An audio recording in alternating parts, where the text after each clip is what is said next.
یکم محرم الحرام، یہ یوم شہادت ہے امام حاکم کے نزدیک، امام احمد بن حنبل کے نزدیک، امام جلال الدین سیوطی، امام بغوی، علامہ ملا علی قاری، حضرت شاہ عبد الحق محدث دہلوی، حضرت امام زہبی اور دیگر کئی محدثین و مفسرین کے بقول یکم محرم الحرام یوم شہادت ہے اس شخصیت کا جو فخر انسانیت ہے، محسن اسلام، علم بردار عدل، عطا رب لم یزل، نائب نبی، داماد علی، زینت منبر رسول، شہید محراب، حضرت عمر بن خطاب رضی اللہ تعالیٰ عنہ کا آج اس فاروق اعظم کا یوم ہے کہ ہر مسلمان طالب اسلام ہے۔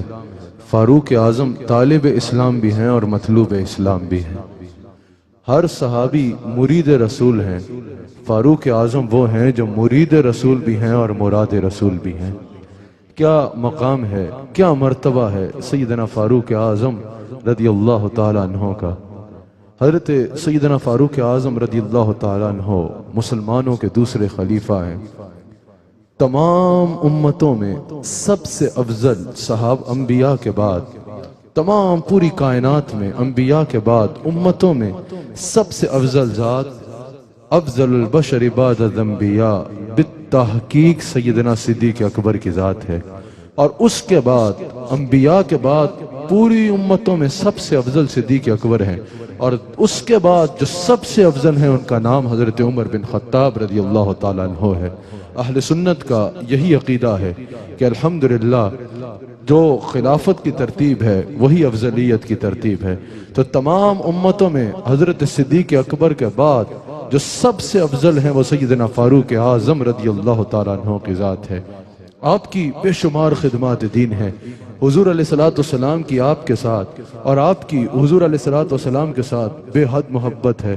حضور علیہ السلام کی کئی احادیث آپ کی عظمت اور آپ کی شان کی طرف اشارہ کرتی ہیں، جو آج آپ کے یوم میں QTV کی سجائی گئی اس بزم میں نے آپ کے آگے انشاءاللہ بیان بھی کرنی ہے۔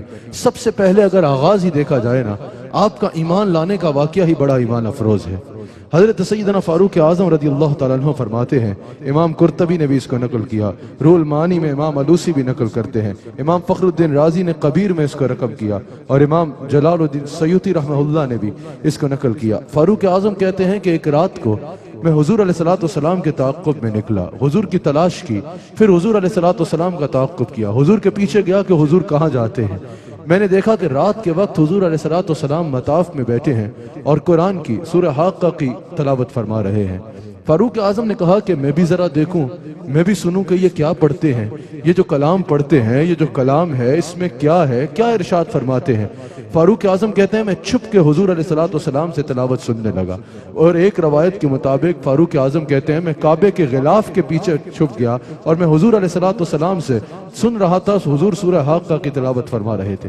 فاروق اعظم کہتے ہیں کہ اس میں اتنی تاثیر تھی، اس میں اتنی مضبوطی تھی، اس میں ایسا تسلسل تھا، اور اس میں اتنی خوبصورت باتیں تھی اور اتنی مضبوط باتیں تھی کہ میرا دل اس کی طرف مائل ہونا شروع ہو گیا۔ فاروق اعظم کہتے ہیں کہ اس میں اتنا خوبصورت کلام تھا، ایسا تسلسل تھا، ایسا کلام تھا کہ میں نے کہا یار یہ تو بہت بڑے شاعر ہیں۔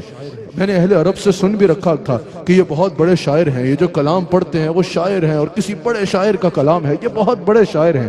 فاروق اعظم کہتے ہیں کہ ابھی میرے دل میں یہ آیا ہی کہ یہ بہت بڑے شاعر ہیں، کہ حضور علیہ السلام جس عمومی آواز میں تلاوت فرما رہے تھے اس عمومی آواز سے ذرا اونچا حضور علیہ السلام نے فرمایا وَمَا هُوَ بِقَوْلِ شَاعِرٍ، یہ کسی شاعر کا کلام نہیں ہے، قَلِيلًا مَا تُؤْمِنُونَ، بہت تھوڑے لوگ ہیں جو اس پہ ایمان لاتے ہیں۔ کہتے ہیں میں آغوش حیرت میں مبتلا ہو گیا، ابھی میرے دل میں یہ خیال ہی آیا کہ یہ کسی شاعر کا کلام ہے، اور حضور علیہ السلام نے ایک دم اونچی آواز میں سورہ حاقہ کی آیت تلاوت فرمائی وَمَا هُوَ بِقَوْلِ شَاعِرٍ، یہ کسی شاعر کا کلام نہیں ہے۔ کہا میں حیران ہو گیا کہ یہ کیسے ہوا، ابھی میرے دل میں خیال آیا اور انہوں نے اس کا جواب دے دیا۔ کہا کہ ابھی میرے دل میں یہ خیال آیا تو پھر مجھے یاد آیا کہ مجھے لوگوں نے بتایا تھا کہ یہ تو بہت بڑے معاذ اللہ جادوگر ہیں، ان کے پاس تو ایسا جادو ہے کہ جو یہ کرتے ہیں تو اگلا ان کا ہو کے رہ جاتا ہے۔ اس نے کہا اچھا اس کا مطلب فاروق اعظم نے کہا کہ شاید وہ عرب ٹھیک کہتے تھے، یہ بہت بڑے شاعر کے ساتھ ساتھ معاذ اللہ بہت بڑے جادوگر بھی ہیں کہ میرے دل میں یہ خیال آیا تو انہوں نے جان لیا کہ ایک بندہ یہاں موجود ہے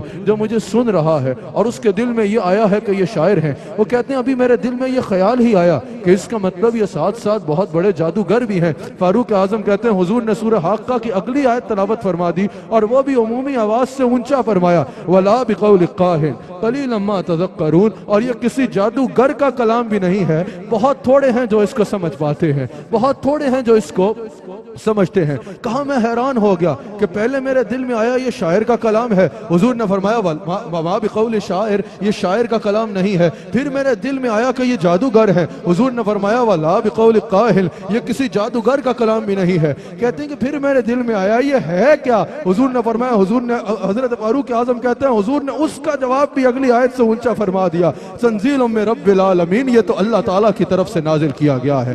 کہا اس دن میں بڑا حیران ہو گیا، میں آغوش حیرت میں مبتلا ہو گیا، اور کہا اس دن سے نا میرا دل حضور کی طرف مائل ہونا شروع ہو گیا۔ کہتے ہیں کافی دن میں بے چین رہا، کبھی سابقہ عداوت دل پہ غلبہ کر لیتی، کبھی حضور علیہ السلام کی دشمنی کے جذبات آ جاتے، اور کبھی جو ہے وہ حضور علیہ السلام کی طرف دل مائل ہوتا کہ یار اس دن کیا خوبصورت کلام تھا، اس دن کیا ہی خوبصورت آواز تھی، کیا ہی خوبصورت انداز تھا، اس دن کی طرف میرا خیال جاتا اور دل حضور علیہ السلام کی طرف مائل ہونے لگتا۔ فاروق اعظم کہتے ہیں کہ پھر میرے اوپر پریشر بھی تھا کفار مکہ کا، کیونکہ فاروق اعظم کے جرت و بہادری کے چرچے تھے، فاروق اعظم کی ضرب کے چرچے تھے، فاروق اعظم کے بارے میں یہ مشہور تھا کہ ان کی تلوار کے آگے کبھی کوئی ٹھہر نہیں سکا۔ تو کفار مکہ کہتے تھے کہ عمر تم جاؤ مسلمانوں کے نبی پہ حملہ کرو اور ان کا کام مسلمانوں کا تمام کر دو۔ فاروق اعظم کہتے ہیں ان کی طرف سے بھی پریشر تھا اور میں بھی بے چینی میں تھا، کبھی یہ کیفیت کبھی وہ کیفیت۔ ایک دن فاروق اعظم اٹھے اور کہا آج میں ارادہ کرتا ہوں ایک تو یہ بے چینی بھی ختم ہو اور ایک تو میرے باپ دادا کا دین یہاں ختم ہوتا چلا جا رہا ہے، لوگ ان کے ساتھ جڑتے چلے جا رہے ہیں، اور دوسرا سرداران قریش کا کفار مکہ کا پریشر بھی تھا کہ عمر جا کے ان پر حملہ کرو۔ فاروق اعظم نے کہا آج ان تینوں ساری چیزوں کا حل کرتے ہیں، آج میں جاتا ہوں اور مسلمانوں کے نبی پہ حملہ کرتا ہوں اور مسلمانوں کا کام تمام کر دیتا ہوں۔ فاروق اعظم اٹھتے ہیں اور تلوار تیز کر رہے ہیں کہ آج میں نے رسول اللہ علیہ السلام پہ حملہ کرنا ہے۔ یہاں فاروق اعظم تلوار تیز کر رہے ہیں، وہاں رسول اللہ صلی اللہ علیہ وآلہ وسلم دعا فرما رہے ہیں، حضور علیہ السلام دعا فرما رہے ہیں۔ ترمذی کی حدیث ہے، حضور نے دعا کی یا اللہ عمر بن حشام یعنی ابو جہل بن حشام یا عمر بن خطاب کے جو تجھے ان دونوں میں سے پسند آئے اس کے ذریعے اسلام کو عزت عطا فرما دے۔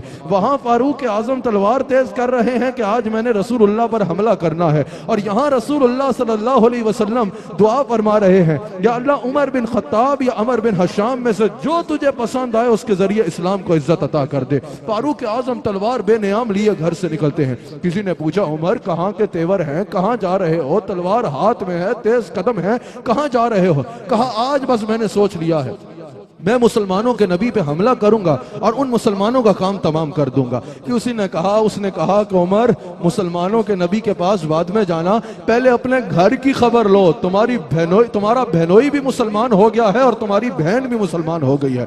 فاروق اعظم کا غصہ بڑھ گیا، فاروق اعظم تیز قدموں کے ساتھ غصے سے اپنے بہن کے گھر جاتے ہیں۔ دروازے پہ گئے تو اندر سے سورہ طٰہٰ کی تلاوت کی آواز آ رہی تھی، غصے سے دروازہ کھولا، دیکھا کہ فاروق اعظم کی ہمشیرہ اور بہنوئی قرآن کی تلاوت کر رہے ہیں۔ فاروق اعظم نے کہا بہن سے کیا جو میں نے سنا وہ صحیح ہے؟ کیا وہ سچ ہے؟ کیا واقعتاً تم اپنے باپ دادا کا دین چھوڑ کے مسلمان ہو گئی ہو؟ اس نے کہا الحمدللہ میں مسلمان ہو گئی ہوں۔ بہنوئی نے بھی کہا الحمدللہ میں محمد رسول اللہ صلی اللہ علیہ وسلم کا غلام بن چکا ہوں۔ حضرت فاروق اعظم نے خوب مارا اپنی بہن کو اور خوب لگائیں اپنے بہنوئی کو۔ آپ کا جلال تو سب کو پتا ہے، جب مار مار کے فاروق اعظم تھک گئے نا، فاروق اعظم رکے، بہن سے پوچھا کہ اب بھی تو ان کی غلامی میں رہے گی، اپنے باپ دادا کے دین پہ واپس آئے گی یا نہیں آئے گی؟ بہن نے کہا عمر اگر تو خطاب کا بیٹا ہے تو میں خطاب کی بیٹی ہوں، سن لے جان جاتی ہے تو چلی جائے گی، دامن مصطفیٰ اب میں نے نہیں چھوڑنا۔ فاروق اعظم نے اور مارا، فاروق اعظم نے جب مار مار کے تھک گئے اور ان کی زبان سے ایک ہی آواز آتی تھی عمر آج جسم کے ٹکڑے بھی کر لو تو محمد رسول اللہ کو ہم نہیں چھوڑنے والے۔ عمر بن خطاب رکے. حضرت فاروق اعظم نے کہا کہ آخر ایسا کون سا دل ربا ہے، یہ تم نے کس کو دل دیا ہے کہ جان جاتی ہے تو چلی جائے، تم ان کا دامن چھوڑنے کو تیار نہیں ہو؟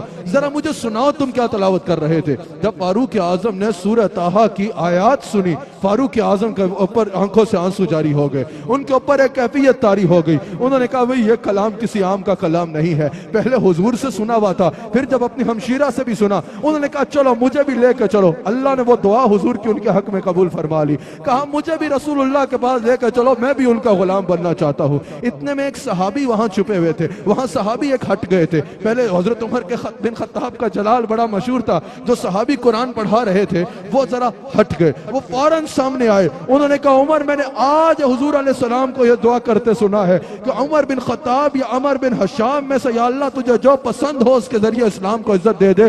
مجھے لگتا ہے حضور کی دعا تیرے حق میں قبول ہو گئی ہے. فاروق اعظم نے کہا چلو مجھے حضور کے پاس لے کے چلو. فاروق اعظم کے ہمشیرہ نے کہا ایسے نہیں، جاؤ ذرا پاک لباس پہن کے صاف ہو کے تیار ہو کے آؤ. فاروق اعظم گئے، غسل کیا، پاک لباس پہنا، اپنے بہنوئی اور اس صحابی کے ساتھ حضور کی بارگاہ میں گئے. یہاں ایک بڑا خوبصورت منظر نظر آتا ہے. دروازے پہ حضرت سید الشہداء اسد اللہ و اسد رسول اللہ ام رسول اللہ فاعل الخیرات حضرت سیدنا امیر حمزہ رضی اللہ تعالیٰ عنہ کھڑے تھے. کسی نے آ کے بولا حمزہ عمر آ رہا ہے اور ہاتھ میں تلوار ہے، تلوار بھی لٹکا رکھی ہے سینے میں. حضرت حمزہ نے کہا کہ اگر تو حضور کی دعا اس تک پہنچ گئی ہے، آج ہی حضور نے دعا کی ہے، آج ہی اگر عمر تک پہنچ گئی ہے، پھر اس کو بولو مرحبا. اور اگر کسی غلط ارادے سے آ رہا ہے نا تو عمر کو بتا دو اللہ اور اس کے رسول کا شیر دروازے پہ کھڑا ہے. فاروق اعظم حاضر ہوتے ہیں، حضرت حمزہ ان کو تلوار سے پکڑتے ہیں، حضور علیہ السلام کی بارگاہ میں لے کے آتے ہیں. حضور نے حضرت عمر کو دیکھا، کہا عمر کہ اب بھی تیرے پہ وقت نہیں آیا؟ فرمایا حضور نے کہ تیرا سینہ روشن ہو اور تو اللہ اور اس کے رسول کا دین قبول کر لے. فاروق اعظم نے کہا یا رسول اللہ اسی لیے تو آیا ہوں، آپ کا کلمہ پڑھنے آیا ہوں. حضور علیہ السلام بہت خوش ہوئے. حضور علیہ السلام نے حضرت فاروق اعظم کو کلمہ پڑھایا. جب حضرت فاروق اعظم مشرف با اسلام ہوئے، صحابہ میں خوشی کی لہر دوڑ گئی. آتا حضور اتنے خوش ہوئے کہ جس کی انتہا نہیں. امام جلال الدین سیوطی بھی لکھتے ہیں اور طبرانی میں بھی موجود ہے، صحابہ نے اللہ اکبر کے نعرے لگانا شروع کر دیے. صحابہ اتنا خوش ہوئے کہ آج اتنی جرت و بہادری والا شخص الحمدللہ عمر بن خطاب ہم میں آ گیا، اور آج ہی حضور نے دعا کی، آج ہی اللہ نے ہمیں عطا کر دیا. طبرانی میں موجود ہے اور سیوطی امام جلال الدین سیوطی نقل کرتے ہیں. صحابہ اتنا خوش ہوئے، اتنا اونچا اللہ اکبر کا نعرہ لگایا کہ مطاف تک آواز گئی. حضور شمانوں نے مان کیوں خوش ہے کہ ہاں کیا چلا انختار ہوا اسے لے گئے. حضرت علی فرماتے ہیں کہ عمر کے غصے سے بچو. حضرت علی راوی ہے، فرمایا عمر کے غصے سے بچو کیونکہ جب عمر جلال میں آتا ہے تو اللہ بھی جلال میں آ جاتا ہے. یہ شان ہے فاروق اعظم رضی اللہ تعالیٰ عنہ کی، یہ شان ہے میرے آقا مولا سیدنا فاروق اعظم رضی اللہ تعالیٰ عنہ کی.